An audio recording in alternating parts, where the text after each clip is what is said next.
अस्सलामुअलैकुम फ्रेंड्स, कैसे हैं आप सब। आपको शेफ़ कॉर्नर पीके में वेलकम करते हैं।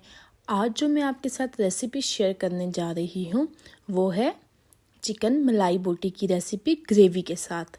कैसे आप घर पे ही अच्छी सी मलाई बोटी ग्रेवी के साथ तैयार कर सकते हैं। ये बहुत ही आसान होती है बनाना और मैंने इसके साथ ग्रेवी रखी है ताकि रोटी के साथ हमें आसानी हो, खा सकें हम और बड़े ही मज़े से खा सकें। तो चलें जी, अपनी रेसिपी हम स्टार्ट करते हैं। तो सबसे पहले इसमें मैंने हाफ़ के जी चिकन ले लिया है और इसमें तकरीबन 4 अदद मैंने जो है वो हरी मिर्चें बारीक पीस ली हैं, उसको मैंने इसके अंदर डाल दिया है। तो इसमें कुछ थोड़े बहुत मसाले जाएंगे, ज़्यादा मसाले भी नहीं इसमें जाएंगे, बहुत ही कम मसाले इसमें ऐड होंगे। और साथ ही मैंने इसमें ये लहसुन और अदरक का पेस्ट तकरीबन 1 स्पून जो है वो मैंने इसी तरह बारीक पीस के इसके ऊपर डाल दिया है। ये इसकी अच्छी बात यह है कि इसमें कम मसाले जाएंगे और ये टेस्टी, बहुत ही ज़्यादा टेस्टी बनेगा और कम टाइम में भी रेडी हो जाएगा। तो अब हम नेक्स्ट अपना ऐड करते हैं। इसमें जो नेक्स्ट चीज़ जाएगी वो जाएगी काली मिर्च की। ये तकरीबन 1/2 स्पून काली मिर्च की इसमें मैंने ऐड की है। अब हमने इसमें जो नेक्स्ट चीज़ ऐड करनी है वो है गरम मसाला। गरम मसाला इसमें मैंने बहुत कम ऐड किया है, सिर्फ फ्लेवर के लिए ऐड किया है, ज़्यादा गरम मसाला इसमें ऐड नहीं करना। और नेक्स्ट हमारे इसमें डालना है 1 स्पून हमने इसमें नमक की ऐड करनी है। बहुत आपने ज़्यादा नमक भी ऐड नहीं करना, अपने टेस्ट के हिसाब से करना है। मैंने तकरीबन इसमें 1 स्पून नमक की ऐड कर दी है। बस हमारी ये चीज़ें ऐड होंगी। अब हमने इसको मिक्स कर देना है। आपने इसको अच्छे तरीके से मिक्स करना है और तकरीबन 1 आवर के लिए आपने इसको रख देना है। अगर तो आपके पास टाइम है तो आप 3 से 4 घंटे रख सकते हैं। मैंने तकरीबन इसमें 1 आवर इसको रखा था। तो अब हमने अपना एक पैन ले लेना है और उसके अंदर ऑयल डाल लेना है। मैं बहुत कम ऑयल यूज़ करती हूँ इसलिए मैंने कम डाला है। आप इसमें तकरीबन 1/2 कप ऑयल का ले सकते हैं, वो आपके लिए अच्छा होगा, उसमें फ्राई करना इजी होगा और अच्छा उससे टेस्ट आ जाएगा। बट मैं ये है कि ऑयल बहुत कम इस्तेमाल करती हूँ। तो ये अब हमने अपना जो चिकन था जिसको हमने मसाला लगाया था वो हमने इस पैन में डाल दिया है। अच्छा, तो आपने जिस चीज़ का ख्याल रखना है वो ये है कि इसमें फ्लेम का बहुत ध्यान रखना है। आपने मीडियम फ्लेम भी नहीं रखनी, बल्कि आपने इसमें लो फ्लेम रखनी है।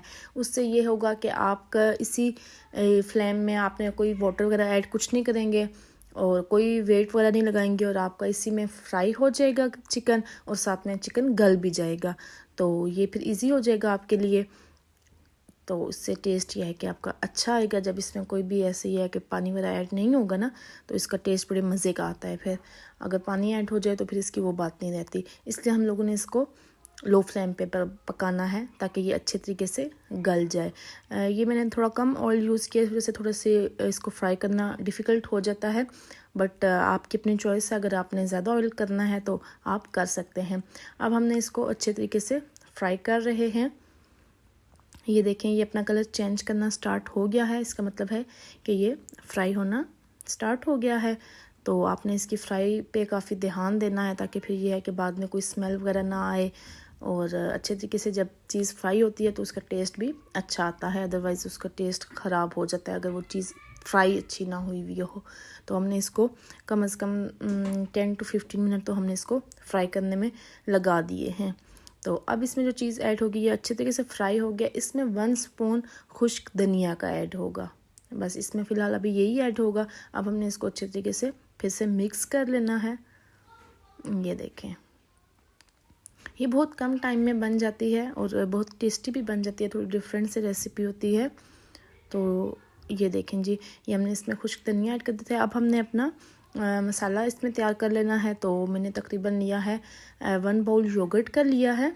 उसमें अच्छे तरीके से हमने उसको कर लेना है, इसको फेंट लेना है, अच्छे तरीके से मिक्स करना है ताकि कोई भी गुठली वगैरह जो है वो ना रहे। साथ साथ हमारा जो है मसाला फ्राई हो रहा था, इसमें हमने अपना योगर्ट तकरीबन 1 कप योगर्ट हमने इसमें ऐड कर दिया है। अब आपने यहाँ पे भी फ्लेम जो है वो हाई नहीं करनी, लो फ्लेम ही मैंने रखी हुई है और उसी पे मैं बना रही हूँ। ये अब हमने इसको मिक्स करना है। इससे ये होगा कि हमारा गोश्त भी अच्छे तरीके से गल जाएगा और इसमें ये है कि अच्छी सी ग्रेवी भी हमारी तैयार हो जाएगी। इसको हम लोगों ने कवर कर दिया है ताकि हमारा गोश्त अच्छे से गल जाए। ये हमने थोड़ी थोड़ी देर बाद इसको चेक भी करते रहना है कि हमारा कैसा हो रहा है, पानी खुश्क वगैरह तो नहीं हो गया। ये देखें, ये ऑयल भी छोड़ रहा है और दही ने काफ़ी पानी छोड़ा है, जिसमें से ये है कि ये अच्छे तरीके से गल जाएगा। अब मैंने एक अदद क्रीम का पैकेट लिया है। कोई सी भी क्रीम आप यूज़ कर सकते हैं। उसको आपने अच्छे से फेंट लेना है। फ्रिज में रखी हुई क्रीम ना यूज़ कीजिएगा, फ्रेश क्रीम यूज़ कीजिएगा। आप अपने दूध जो होता है, आप लेते हैं दूध, उस पर से भी आप उतार सकते हैं, लेकिन मैंने ये है कि पैक लिया है क्रीम का और उसको मैंने अच्छे तरीके से फेंट लिया है। उससे ये होगा कि वो अच्छे सॉस इसकी तैयार होगी, इसकी ग्रेवी अच्छी तैयार होगी। अगर फ्रिज में हुआ तो वो ये है कि गुठलियाँ उसमें ना हो।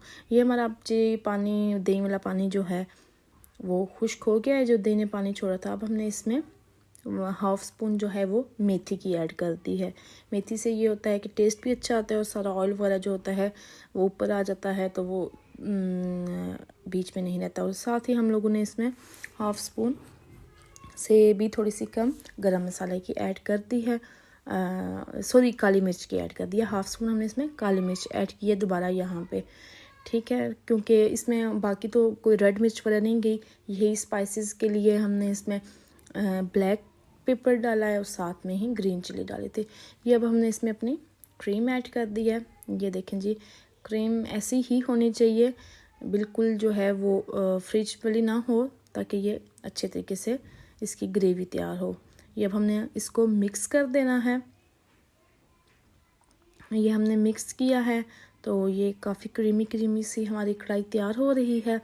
अब हमने इसको आहिस्ता आग पे ही रखे रखना है और साथ में तकरीबन 1/2 कप जो है वो इसमें हमने मिल्क का ऐड कर लेना है। कोई सा भी मिल्क ऐड कर सकते हैं। मैंने तो वैसे ऑल पर यूज़ किया है, मेरे पास यही अवेलेबल था। वैसे आप फ्रेश भी यूज़ कर सकते हैं या जो मिल्क आप यूज़ करते हैं आप वही यूज़ कर लें। अब हमने इसको साथ साथ मिक्स कर देना है। अब आपने अच्छे तरीके से जब मिक्स कर लिया तो आपने इसको कवर कर लेना है।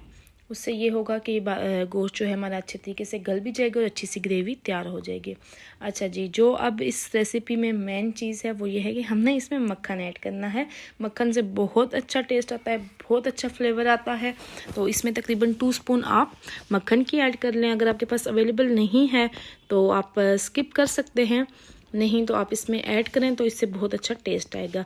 साथ ही हमने बारीक जो है वो अदरक काट ली है और हरी मिर्चें काट ली हैं, वो इसके ऊपर हमने डाल दिए गार्निशिंग के लिए। तो ये देखें जी, इसकी लुक कितनी अच्छी आ रही है। ये देखें कितनी अच्छी ग्रेवी हमारी तैयार हो गई है और कम ही टाइम में हमारी ये मलाई बोटी जो है वो ग्रेवी के साथ तैयार हो गई है। ये देखें, तो उम्मीद है कि आपको ये मेरी रेसिपी अच्छी लगी होगी। आपने ज़रूर ट्राई करना है और फिर मुझे बताना है कि आपने ट्राई की तो ये कैसी बनी थी, टेस्टी थी या नहीं थी। ये देखें, ये मैंने कम ऑयल यूज़ किया था ना, इसकी वजह से ऑयल बहुत ज़्यादा ऊपर इसके नहीं आया, सामने नज़र नहीं आया ऑयल। अगर आपने 1/2 कप इसमें यूज़ करेंगे तो ये है कि ऑयल इसमें आपको सामने नज़र आएगा। मेरा बिल्कुल कम सा ऑयल नज़र आ रहा है। तो इस रेसिपी में यह है कि ऑयल ज़्यादा यूज़ होता है, तो आप इसमें बेशक 1/2 कप ही यूज़ कर लें। तो उम्मीद है कि आपको मेरी ये रेसिपी अच्छी लगी होगी। Thank you so much. हमारे चैनल तो लाइक करें, शेयर करें, तो हाँ, बेल तो प्रेस करना ना भूलना।